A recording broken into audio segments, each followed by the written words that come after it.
Hello everyone, स्वागत है आपका आपके अपने चैनल हंसराज स्टडी मटेरियल में। फ्रेंड्स, आज हम नेक्स्ट लेसन लेकर आए हैं, लेसन 9। और ये क्लास 6 की बुक है हमारे अतीत की।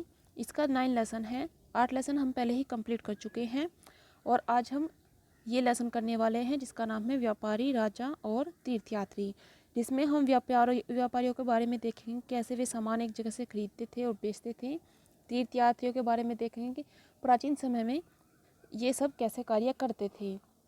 तो फ्रेंड्स, अगर आप भी हमारी डेली क्लास ज्वाइन करना चाहते हैं, आप हमारे चैनल को सब्सक्राइब कर लें और साथ में बेल आइकन भी प्रेस कर लें ताकि सारी क्लासेस की नोटिफिकेशन टाइम से पहुंचते रहें। चलिए देखते हैं लेसन में क्या है। देखिए, एक लड़की है जगीनी और ये एक बाजार की आस लगाई बैठी है मेले की आस लगाई बैठी है जो इनके गाँव में लगता है, क्योंकि उसमें स्टील के चमकदार बर्तन, रंग बिरंगी प्लास्टिक की बाल्टियाँ, 100 रंगों के फूलों के प्रिंट वाले कपड़े, चाबी से चलने वाले मज़ेदार खिलौने उसे बहुत अच्छे लगते हैं। इन चीज़ों को बेचने वाले जो व्यापारी होते हैं, वो जो बेचने वाले होते हैं वे दुकानदार बस और ट्रक से यहाँ पर सामान लाते हैं और शाम को अपना सामान समेट कर चले जाते हैं। अब इसे देखकर ये लड़की हैरान होती है और अपनी माँ से पूछती है। तब इसकी माँ बताती हैं कि वे उन चीज़ों को कहाँ से खरीदते हैं जहाँ ये चीज़ें बनाई जाती हैं और दूसरी जगह ले जाकर मेलों में या कहीं अन्य जगहों पर बेच देते हैं। तो ऐसे ही व्यापारियों के बारे में बताया गया है। देखिए, पिछले लेसन में एक शब्द आया था, उत्तर के काले पुलिस वाले बर्तन। हमने पढ़ा भी था इसके बारे में।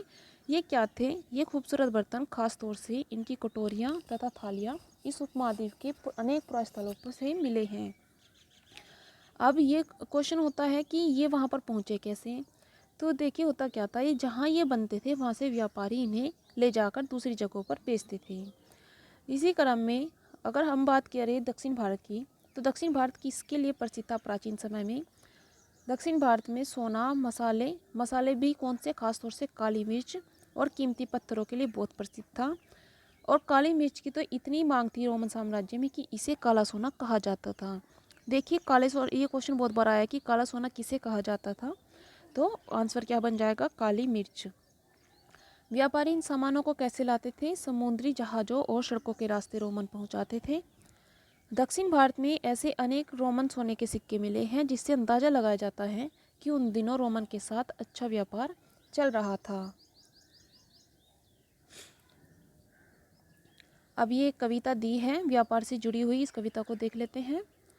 व्यापार के प्रमाण हमें संगम कविताओं में भी मिलते हैं। संगम कविताओं के बारे में हमने आपको बताया भी था। जो दक्षिण भारत में कवियों के संगम हुए हैं, संगम अर्थात जो कवि एक जगह सम्मेलन होते थे इनके बड़े बड़े, और उनमें बैठकर जो रचनाएं की जाती थी उन्हें संगम कविताएं कहा जाता था। अब ऐसी कविता का वर्णन यहाँ दिया है। समुद्री जहाज़ों पर लाए गए तेज तर्रार घोड़े, गाड़ियों पर काली मिर्च की गठरियाँ, हिमालय से मिले रत्न और सोना, दक्षिण की पहाड़ियों से चंदन की लकड़ियाँ, दक्षिणी सागर के मोती और पूर्वी सागर के मूंगे। देखिए, हर जगह की चीज़ें बताई गई है, तो कौन सी वस्तु कहाँ से प्रसिद्ध थी, कहाँ से प्राप्त होती थी। जैसे हिमालय से क्या मिलता था? रत्न और सोना। दक्षिण की पहाड़ियों से चंदन की लकड़ी प्राप्त होती थी। दक्षिणी सागर से मोती और पूर्वी सागर से मूंगा प्राप्त होता था। गंगा और कावेरी के क्षेत्र में फसलें अच्छी उगाई जाती थी। श्रीलंका से क्या आता था? खाद्यान्न की वस्तुएं आती थी। और म्यांमार के बने मिट्टी के बर्तन और दुर्लभ कीमती आयात, और म्यांमार से मिट्टी के बर्तन और अन्य दुर्लभ कीमती आयात होता था। तो कौन सी वस्तु के लिए कौन सी जगह प्रसिद्ध थी, कहाँ से उनका आयात किया जाता था, ये सब इस कविता में दिया गया है। आगे देखते हैं। व्यापारियों ने कई समुद्री रास्ते खोज निकाले। इनमें से कुछ समुद्र के किनारे चलते थे, कुछ अरब सागर के और कुछ बंगाल की खाड़ी पार करते थे। नाविक मानसूनी हवा का फ़ायदा उठाकर अपनी यात्रा जल्दी पूरी कर लेते थे। वे अफ्रीका या अरब के पूर्वी तट से इस महाद्वीप के पश्चिमी तट पर पहुंचना चाहते थे, तो दक्षिणी पश्चिमी मानसून के साथ साथ चलना पसंद करते थे। इन लंबी यात्राओं के लिए मजबूत जहाज़ों का निर्माण किया जाता था। आप समुद्र तट से लगे राज्य को उनके बारे में बता रहे हैं। इस महाद्वीप के दक्षिणी भाग में बड़ा तटीय प्रदेश है। इनमें बहुत से पहाड़, पठार और नदी के मैदान हैं। नदियों के मैदानी इलाकों में कावेरी का मैदान सबसे उपजाऊ है। तो देखिए सबसे उपजाऊ मैदान कौन सा है, वो है कावेरी नदी का। मैदानी इलाकों और तटीय इलाकों के सरदारों और राजाओं के पास धीरे धीरे काफ़ी संपत्ति और शक्ति हो गई। संगम कविताओं में मूवेंदार की चर्चा मिलती है। मूवेंदार एक राजा हुए हैं जिनकी रचना मिली है। यह एक तमिल शब्द है जिसका अर्थ होता है तीन मुखिया। इससे संबंधित बहुत बार क्वेश्चन आया है कि मूवेंदार में जिन तीन राजाओं का वर्णन किया गया है इसके तहत, तो वे तीन राजा कौन कौन से थे। इसका प्रयोग तीन शासक परिवारों के लिए किया जाता था और वे कौन कौन से थे। देखिए ये तीन शासक थे, चोल, चेर और पांड्य। बहुत इंपॉर्टेंट क्वेश्चन है। मूवेंदार किसे कहा जाता था, तो वो कहा जाता था चोल, चेर और पांड्यों को। और ये करीब 2300 साल पहले दक्षिण भारत में काफ़ी शक्तिशाली राजा माने जाते थे। इन तीनों मुखियाओं के अपने दो दो सत्ता केंद्र थे। इनमें से एक तटीय हिस्से में और दूसरा अंदरूनी हिस्से में। तो इन्होंने अपनी जो सत्ता थी उसके केंद्र, एक तरह से राजधानी कह लीजिए, दो दो केंद्र बनाए हुए थे। एक एक तटीय क्षेत्रों में बनाया हुआ था और एक अंदरूनी हिस्से में बनाया हुआ था राज्य की। इस तरह से कुल 6 केंद्रों में से 2 बहुत महत्वपूर्ण थे, क्योंकि प्रत्येक राजा के 2 केंद्र थे। तो 2 इसके हुए, 2 इसके हुए और 2 इसके। तो 6 केंद्रों में से 2 केंद्र ज़्यादा महत्वपूर्ण थे। वे कौन कौन से थे, उनमें से एक तो था चोलों का पतन पुहार या कावेरी पट्टनम। कावेरी पट्टनम को ही पुहार कहा गया है। और दूसरा था पांड्यों की राजधानी मदुरै। मदुरै जहाँ पर मीनाक्षी मंदिर भी स्थित है। ये मुखिया लोगों से नियमित कर के बजाय उपहारों की मांग करते थे।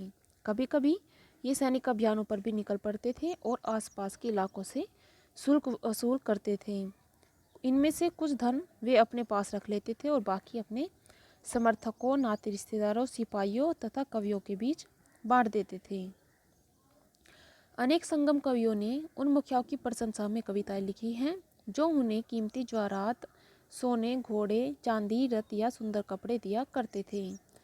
इसके लगभग 200 वर्षों के बाद देखिए यहाँ से एक बात ये निकल के आती है, जो ये कवि रचना करते थे मुख्य रूप से उनके बारे में ज़्यादा रचनाएं होती थी जो उन्हें अच्छे उपहार प्रदान करते थे।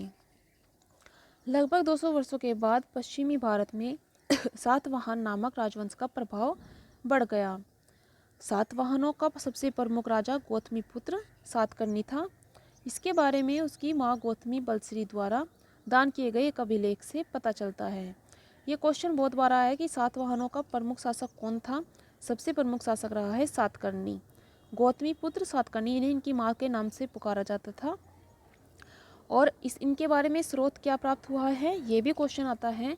तो जो इनकी माँ थी गौतमी बलश्री, इन्होंने दान किया था और उस दान का वर्णन एक अभिलेख पर है। उसी से इनके बारे में वर्णन मिलता है और उसमें वह और अन्य सभी सातवाहन शासक दक्षिणापथ के स्वामी कहा जाते थे। तो इन्हें सातकर्णी को दक्षिणापथ का स्वामी कहा गया है। दक्षिणापथ का शाब्दिक अर्थ क्या होता है, दक्षिण की ओर जाने वाला रास्ता।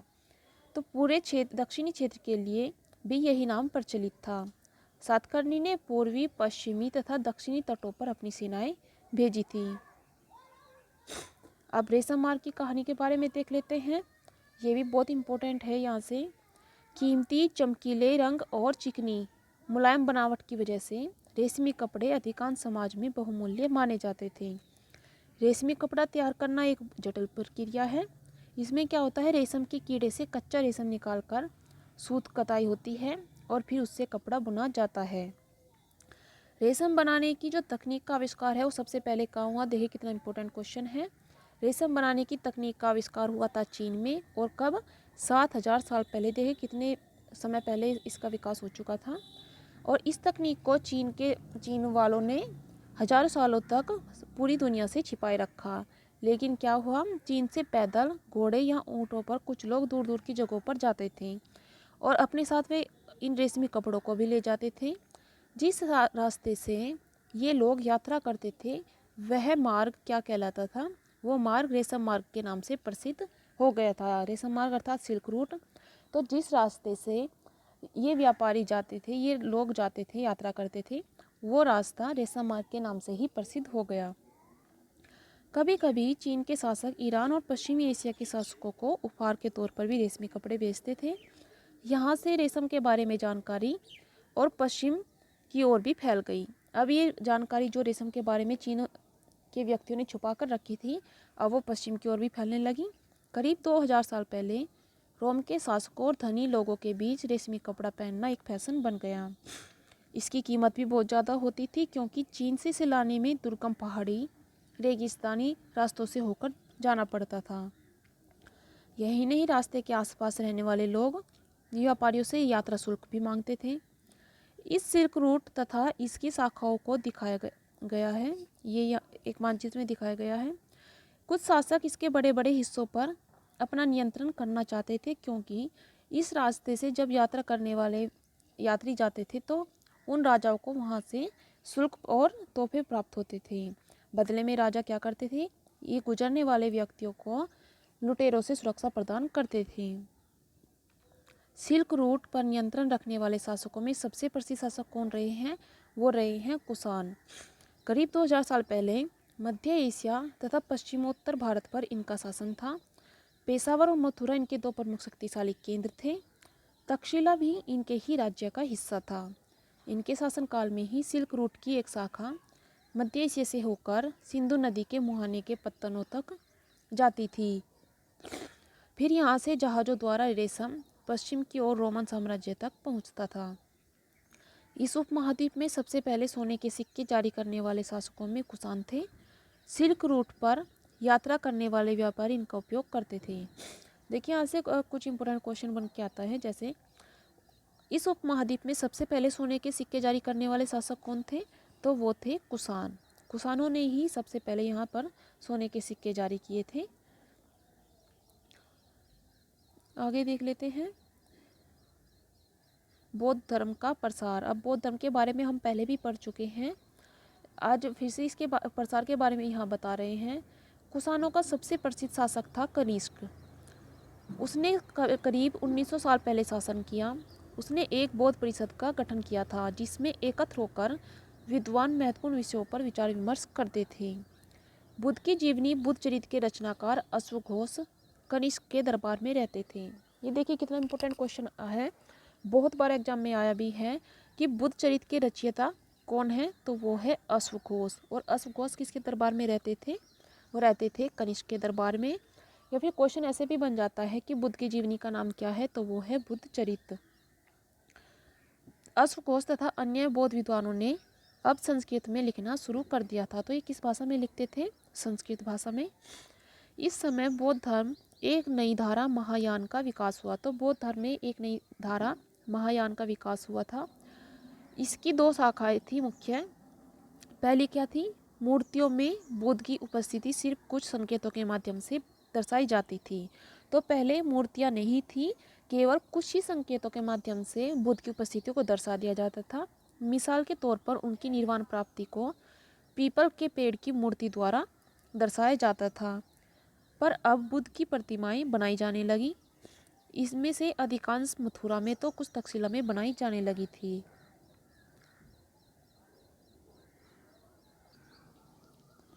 दूसरा परिवर्तन बोधित्सव में आस्था को लेकर आया। बोधित्सव कौन होते हैं, पहले ही देख लेते हैं। बोधित्सव उन्हें कहा जाता है जो ज्ञान प्राप्ति के बाद एकांतवास करते हुए ध्यान साधना कर सकते थे, लेकिन ऐसा करने के बजाय वे लोगों को शिक्षा देने और मदद करने के लिए सांसारिक परिवेश में ही रहना ठीक समझने लगे। धीरे धीरे बोधित्सव की पूजा काफ़ी लोकप्रिय हो गई और पूरे मध्य एशिया, चीन और बाद में कोरिया तथा जापान तक भी फैल गई। तो देखिए कितने दूर दूर के क्षेत्रों में बौद्ध धर्म का प्रसार हुआ है। केवल भारत में नहीं, भारत से निकलकर अब विदेशों में भी इसका प्रचार होता, विदेशों में लोकप्रिय हो रहा था, जैसे कि चीन, कोरिया और जापान। बौद्ध धर्म का प्रसार पश्चिमी और दक्षिणी भारत में हुआ, जहाँ बौद्ध भिक्षुओं के रहने के लिए पहाड़ों में दर्जनों गुफाएं खोदी गई। व्यापार, इनमें से कुछ गुफाएं राजा और रानियों के आदेश पर बनाई गई, तो कुछ व्यापारी तथा कृषकों द्वारा। ज़्यादातर गुफाएं पश्चिमी घाट के दर्रों के पास बनाई गई थी। जो ये भारत का क्षेत्र है, और यहाँ पर ये जो पश्चिमी घाट हैं और इसके जो दर्रे थे, यहाँ पर ज़्यादातर गुफाएं बनाई गई हैं। दक्कन के शहरों और तटों के समृद्ध बंदरगाहों और इन्हें जोड़ने वाली सड़कें भी इन्हीं दर्रों से होकर गुजरती थी। ऐसा लगता है यात्रा करने वाले व्यापारी इन गुफाओं वाले मठों में विश्राम के लिए रुकते थे। बौद्ध धर्म दक्षिण पूर्व की ओर श्रीलंका, म्यांमार, थाईलैंड, इंडोनेशिया सहित दक्षिण पूर्वी एशिया के अन्य भागों में भी फैला। तो देखिए कितने देशों में ये फैल चुका था। श्रीलंका, म्यांमार, थाईलैंड, इंडोनेशिया, इन देशों में भी ये फैल चुका था। अब यहाँ पर देखिए एक बौद्ध की मूर्ति है, देखते हैं इसके बारे में क्या है। बाएं मथुरा में बनी जो ये तस्वीर है यहाँ पर हमने अभी आपको दिखाई, बुद्ध की एक प्रतिमा का चित्र है। और जो दूसरी तस्वीर है देखिए यहाँ पर ये कहाँ बनाई गई है, तो पहले वाली बनी है मथुरा में और दूसरी बनी है तक्षशिला में। और देखिए इन दोनों में अंतर भी आपको दिखाई देगा, कैसे यहाँ पर बौद्ध को कपड़े पहने हुए दिखाया गया है जबकि यहाँ कपड़ों का इतना यूज नहीं हुआ है। चलिए आगे देख लेते हैं। थेरवाद नामक बौद्ध धर्म का आरंभिक रूप इन्हीं क्षेत्रों में अधिक प्रचलित था। तो थेरवाद नाम का जो बौद्ध धर्म का स्वरूप था वो कहाँ प्रचलित था, इन्हीं क्षेत्रों में। कौन से क्षेत्र, जो हमने अभी आपको बताए थे, म्यांमार, थाईलैंड, श्रीलंका और इंडोनेशिया, इनमें थेरवाद रूप प्रचलित था बौद्ध धर्म का। अब देखिए यहाँ पर क्या है, ये दिखाया गया है कार्ले की गुफा महाराष्ट्र में ये पहाड़ियों में कार्ले की गुफा बनाई गई है। तीर्थयात्रियों की जिज्ञासा। व्यापारी काफिलों में तथा जहाज़ों पर दूर दूर जाया करते थे। बहुत से तीर्थयात्री भी उनके साथ यात्रा पर निकल पड़ते थे। अब तीर्थयात्री कौन होते हैं उन्हें देखते हैं। किसे कहेंगे तीर्थयात्री? वे स्त्री पुरुष होते हैं जो प्रार्थना के लिए पवित्र स्थानों की यात्रा करते हैं। इसी तरह भारत की यात्रा पर चीनी बौद्ध तीर्थयात्री फासियन काफ़ी प्रसिद्ध है। तो भारत की यात्रा पर आया था एक चीन से बौद्ध यात्री फासियन। और कब आए थे? ये आए थे करीब 1600 साल पहले। त्सांग 1400 साल पहले भारत आए और करीब 50 साल बाद इत्सिंग आया। ये क्वेश्चन बहुत बार आता है कि इत्सिंग कहाँ का तीर्थयात्री था, तो वो था चीन का। चीन से 3 यात्री आए हैं, इत्सिंग, त्सांग और फासियन। इत्सिंग कितने वर्ष भारत में रहा, ये क्वेश्चन भी बनता है। ये 50 वर्ष भारत में रहे थे। वे सब बुद्ध के जीवन से जुड़ी जगहों और प्रसिद्ध मठों को देखने के लिए भारत यात्रा करने आए थे। इनमें से प्रत्येक तीर्थयात्री ने अपनी यात्रा का वर्णन लिखा है। इन्होंने अपनी यात्रा के दौरान आई मुश्किलों के बारे में भी लिखा है। इन यात्राओं में इन्हें कई वर्ष लग जाया करते थे। जिन देशों और मठों को उन्होंने देखा उनके बारे में लिखा और उन किताबों के बारे में भी लिखा जिन्हें वे अपने साथ ले गए थे। फासियन चीन से वापस कैसे लौटा? देखिए जो तीर्थयात्री फासियन भारत आया था, अब वो वापस कैसे लौटते हैं इसका वर्णन यहाँ थोड़ा सा दिया गया है। कितनी परेशानियों का सामना इन्हें करना पड़ता था। फासियन ने अपने घर चीन वापस लौटने के लिए अपनी यात्रा कहाँ से शुरू की? बंगाल से। वह व्यापारियों के एक जहाज़ पर चढ़ा। मुश्किल से वे 2 दिन ही चल पाए थे, एक समुद्री तूफान में फंस गए। व्यापारी अपने जहाज़ को डूबने से बचाने के लिए उसमें से अपने सामान को फेंकने लगे ताकि जहाज़ हल्का हो जाए, इसलिए वे अपने सामान फेंक रहे थे। तो फासियन ने भी अपना सामान को फेंक दिया, पर अपनी उन पांडुलिपियों और बुद्ध की मूर्तियों को नहीं फेंका जिन्हें उसने भारत की यात्रा के दौरान संकलित की थी। क्योंकि भारत से ये वापस लौटते समय वो कुछ पांडुलिपियाँ लेकर गए थे और बौद्ध की मूर्तियाँ भी लेकर गए थे। तो जब सामान नीचे फेंक रहे थे तो इन्होंने बाकी सामान फेंक देते हैं, लेकिन इन पांडुलिपि और बौद्ध मूर्तियों को नहीं फेंकती। अंततः 13 दिन के बाद आंधी रुकी। तो देखिए कैसे 2 ही दिन हुए थे इन्हें चले और उसके बाद तूफान आ जाता है और वो 13 दिन बाद रुकता है। उसने समुद्र का वर्णन इस प्रकार किया है। तो फासियन ने समुद्र का वर्णन इस तरह से किया है। समुद्र असीम है। सूर्य, चांद या तारों की गति को देखे बिना ये पता लगाना असंभव है कि पूर्व किधर है या पश्चिम किस दिशा में है। अगर बरसात और अंधेरा हो तो जहाज को हवा के रुख में ले जाने के अलावा और कोई भी चारा नहीं होता, क्योंकि उस समय ये भी नहीं देख सकते, दिशाओं का पता नहीं लगा सकते, तो जिधर हवा लेकर जाती है उधर ही जाना पड़ता है। जावा पहुंचने में उन्हें 90 दिन से भी ज़्यादा लगे। तो जावा ये पहुंचते हैं और वहाँ इन्हें 90 दिन से भी ज़्यादा लग जाते हैं। वहाँ वह 5 महीने के रुका। तो फासियन जावा में भी 5 महीने रुकते हैं। इसके बाद दूसरे व्यापारी जहाज में चढ़कर वे चीन पहुंचते हैं। तो देखिए भारत से चीन जहां आज कुछ ही घंटों में पहुंच जाएंगे, उस समय कितना समय लग जाता था, इन्हें कितने महीने लग गए थे। अब स्वेन त्सांग के बारे में बात कर रहे हैं। स्वेन त्सांग भूमार्ग से चीन वापस लौटे। तो जहाँ फासियन समुद्री रास्ते से वापस गए थे, वहीं स्वेन त्सांग भूमार्ग से चीन वापस गए थे, उत्तर पश्चिम और मध्य एशिया से होकर। इन्होंने सोने, चांदी और चंदन की लकड़ी की बनी बुद्ध की मूर्तियाँ और 600 से भी ज़्यादा पांडुलिपियाँ एकत्र की। तो देखिए कितनी सारी पांडुलिपियाँ लेकर गए थे। इन्हें वह 20 घोड़ों पर लादकर ले गया था, पर इनमें से 50 पांडुलिपियाँ उस समय खो गई जब वे सिंधु नदी पार करते हुए उनकी नाव पलट गई थी।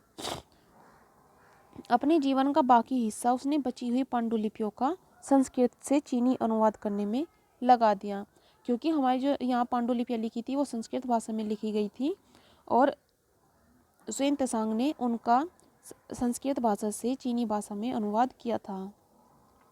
अब नालंदा के बारे में पढ़ लेते हैं। नालंदा शिक्षा का एक विशिष्ट केंद्र, बहुत महत्वपूर्ण केंद्र रहा है नालंदा। स्वेन त्सांग तथा अन्य तीर्थयात्रियों ने उस समय के सबसे प्रसिद्ध बौद्ध विद्या केंद्र नालंदा में अध्ययन किया। तो जो नालंदा था ये बौद्ध विद्या का प्रमुख केंद्र रहा है। कहाँ पर? बिहार में। उसने नालंदा के बारे में लिखा है, यहाँ के शिक्षक योग्यता और बुद्धि में सबसे आगे हैं। बुद्ध के उपदेशों का पूरी ईमानदारी से पालन किया जाता है।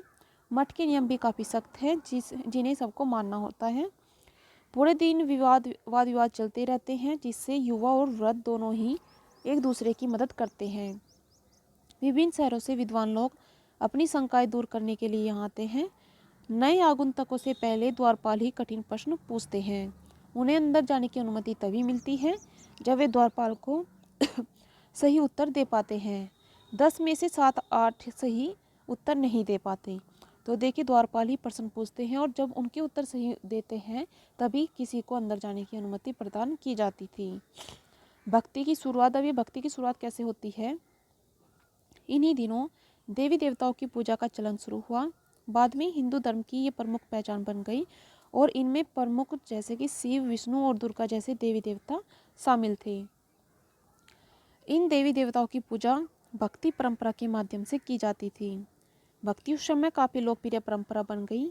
किसी देवी या देवता के प्रति श्रद्धा को ही क्या कहा जाता है? भक्ति। भक्ति का पथ सबके लिए खुला था, चाहे वो धनी हो, गरीब हो, ऊंची जाति का हो या फिर नीची जाति का, या फिर स्त्री हो या पुरुष, तो सभी को भक्ति का रास्ता प्रदान था। भक्ति मार्ग की चर्चा हिंदुओं के पवित्र ग्रंथ भगवत गीता में की गई है। भगवत गीता महाभारत का एक हिस्सा है। इसमें भगवान कृष्ण अपने भक्त और मित्र अर्जुन को सभी धर्मों को छोड़कर उनकी शरण में आने का उपदेश देते हैं, क्योंकि केवल कृष्ण ही अर्जुन को उसकी सारी बुराइयों से मुक्ति दिला सकते हैं। पूजा का ये रूप धीरे धीरे देश के विभिन्न भागों में फैलने लगा। देखिए यहाँ पर पहले हम इस चित्र को देख लेते हैं क्या है। ये चित्र क्या है, इसके बारे में कुछ वर्णन किया गया है, इसे देखते हैं। ये है वराह का विष्णु रूप, जो प्राप्त कहाँ से हुआ है? एरन मध्य प्रदेश की ये शानदार मूर्ति विष्णु के वराह रूप की है। पुराणों के अनुसार जल में डूबी पृथ्वी को बचाने के लिए विष्णु ने वराह रूप धारण किया था। यहाँ पृथ्वी को एक स्त्री के रूप में दर्शाया गया है। तो जो पृथ्वी है उसे एक स्त्री के रूप में यहाँ दर्शाया गया है। देखिए यहाँ पर ये दिखाई गई है।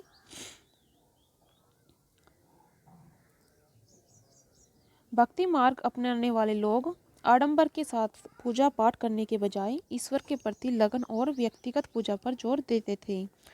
भक्ति मार्ग अपनाने वालों को यह मानना था कि अगर अपने आराध्य देवी देवता की सच्चे मन से पूजा की जाए तो वह उसी रूप में दर्शन देंगे जिसमें भक्त उसे देखना चाहता है।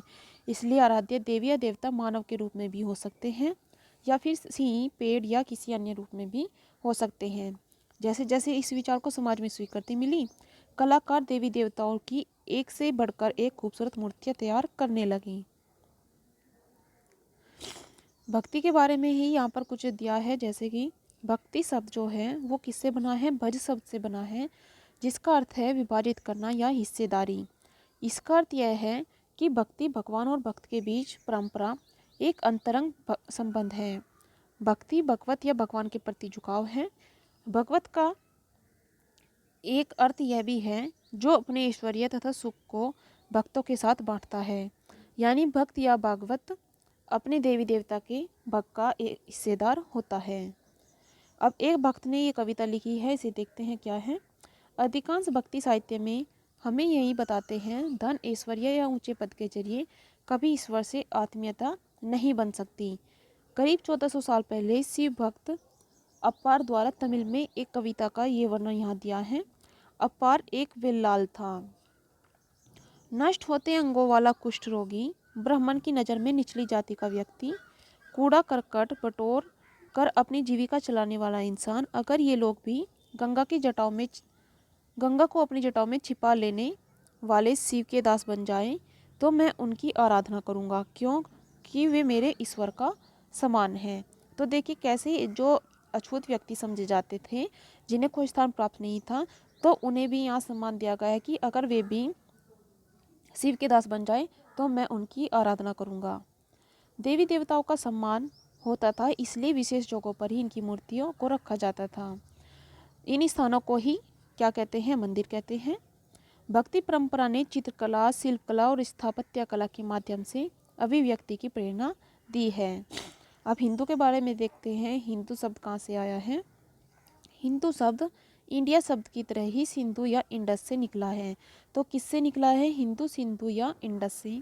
ये शब्द अरबों तथा ईरानियों द्वारा उन लोगों के लिए उपयोग किया जाता था जो सिंधु नदी के पूर्व में रहते थे। यही शब्द जो सिंधु नदी ऐसे भारत के हिस्से से निकलती हुई पाकिस्तान में जा रही है, तो इसके पूर्व क्षेत्र में इधर जो व्यक्ति रहते थे उनके लिए प्रयोग किया जाता था। यही शब्द उनके धार्मिक विश्वास तथा सांस्कृतिक परंपराओं के लिए भी प्रयुक्त होता था। अन्यत्र में देखते हैं क्या है आज।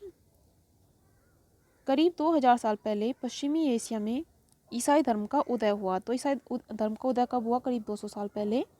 ईसा मसीह का जन्म बेथलेहम में हुआ था और उस समय रोमन साम्राज्य का हिस्सा था। ईसा मसीह ने स्वयं को इस संसार का उद्धारक बताया।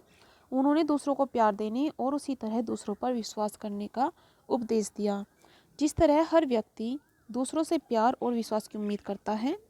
बाइबिल में ईसा मसीह के उपदेश की बात लिखी है। क्वेश्चन बहुत बार आया है, बाइबिल किस धर्म से संबंधित है? ईसाई धर्म से। इसमें क्या लिखा है? ईसा मसीह के उपदेश। यहाँ इसी का एक अंश भी दिया गया है। धन्य हैं वे लोग जो धर्म और न्याय के लिए भूखे प्यासे रहते हैं, उनकी कामनाएं पूरी होंगी। जो दयालु है वे धन्य हैं, क्योंकि उन्हें दया मिलेगी। धन्य हैं वे जो दिल से पवित्र हैं, क्योंकि वे ईश्वर के दर्शन करेंगे। धन्य हैं वे जो शांति स्थापित करते हैं, वही ईश्वर की संतान कहलाएंगे। ईसा मसीह के उपदेश साधारण लोगों को बहुत पसंद आए। धीरे धीरे ये पश्चिम एशिया, अफ्रीका और यूरोप में फैल गए। ईसा मसीह की मृत्यु के 100 साल के अंदर ही भारतीय उपमहाद्वीप के पश्चिमी तट पर पहले ईसाई धर्म प्रचारक पश्चिमी एशिया से आए। तो भारत में सबसे पहले जो ईसाई धर्म प्रचारक थे वे कहाँ पर आए थे? वे आए थे पश्चिमी तट पर। कहाँ से आए थे? पश्चिमी एशिया से। केरल के ईसाइयों को सीरियाई ईसाई कहा जाता है, क्योंकि संभवतः वे पश्चिम एशिया से आए थे। वे विश्व के सबसे पुराने ईसाइयों में से हैं। तो केरल में जो ईसाई है उन्हें क्या कहा जाता है? सीरियाई ईसाई। और इसके साथ लेसन कंप्लीट हो जाता है। कुछ इंपॉर्टेंट तिथियां दी गई होंगी, उन्हें देख लेते हैं एक बार। रेशम बनाने की कला की खोज कब हुई? लगभग 7000 साल पहले। चोल, चेर और पांडे ये कब हुए? 2300 साल पहले। और इन्हीं तीनों को क्या कहा जाता है? मूवेंदार। रोमन साम्राज्य में रेशम की बढ़ती मांग लगभग 2000 साल पहले है। कुषाण शासक जो कनिष्क हुए हैं वे कब थे? 1900 साल पहले। फासियन भारत कब आते हैं? 1600 साल पहले। स्वयं तसांग की भारत यात्रा, अप्पार की शिव स्तुति की रचना कब हुई है? 1400 साल पहले। और इसके साथ ही ये लेसन हमारा कंप्लीट हो जाता है। फ्रेंड्स, आपको हमारी वीडियो कैसी लग रही है कमेंट करके ज़रूर बताइएगा। और अगर पसंद आती है तो प्लीज़ लाइक और शेयर करना ना भूलिएगा। चलिए मिलते हैं हम नेक्स्ट लेसन में।